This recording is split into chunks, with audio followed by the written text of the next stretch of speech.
Bonjour à tous, j'espère que vous allez magnifiquement bien en ce lundi. Ravie de vous retrouver pour ce défi live, un live par jour pendant 365 jours et donc je vais en être à mon 13e jour. Bienvenue dans mon monde pour ceux qui ne me connaissent pas, mon univers du coaching d'affaires où l'entreprise est au service de la qualité de vie et l'épanouissement du dirigeant et de ses équipes. Alors aujourd'hui, j'avais envie de vous partager cette analogie que j'utilise régulièrement, qui est la vie, c'est un peu comme un jeu vidéo. La vie, c'est un peu comme un jeu vidéo où vous avez différents niveaux. Et tant que vous n'avez pas intégré un premier niveau, eh ben, comme par hasard, les situations se représentent devant vous jusqu'à ce que vous puissiez passer au niveau suivant.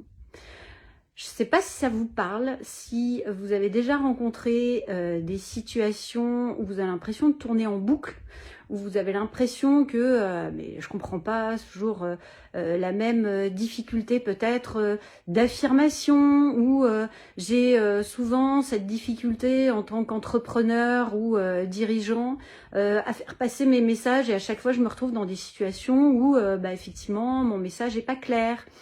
Ou encore je me retrouve avec des clients qui sont insatisfaits ces derniers temps et qui partagent le même type d'insatisfaction. Du coup, ce qui est intéressant dans ces situations, en tous les cas de mon point de vue de coach, mais aussi d'entrepreneur, c'est d'aller regarder qu'est-ce qui se présente dans cette situation, à quoi ça me renvoie, quelles sont mes peurs, et finalement, qu'est-ce que j'en ai à apprendre pour pouvoir la dépasser.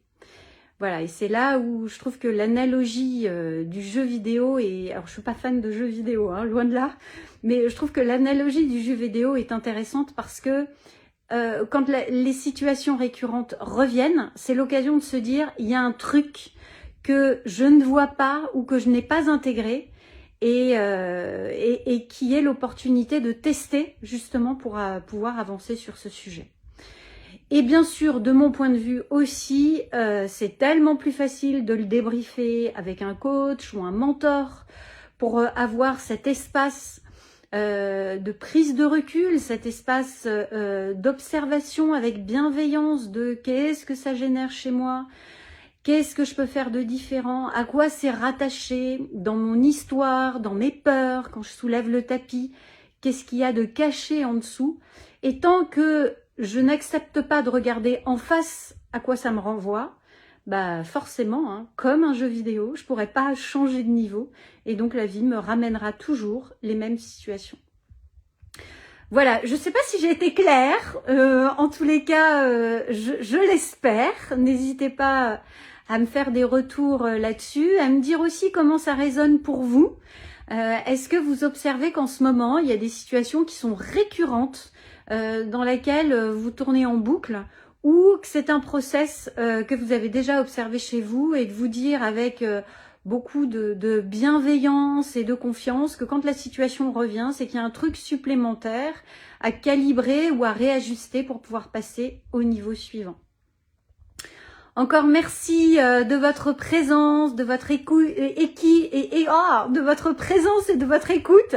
Décidément, ce lundi pour moi est une reprise un peu mouvementée. Je vous remercie vraiment de votre présence. Merci Mohamed de ton passage ce matin, c'est chouette. Et puis, je vous souhaite une très belle journée et je vous dis à demain.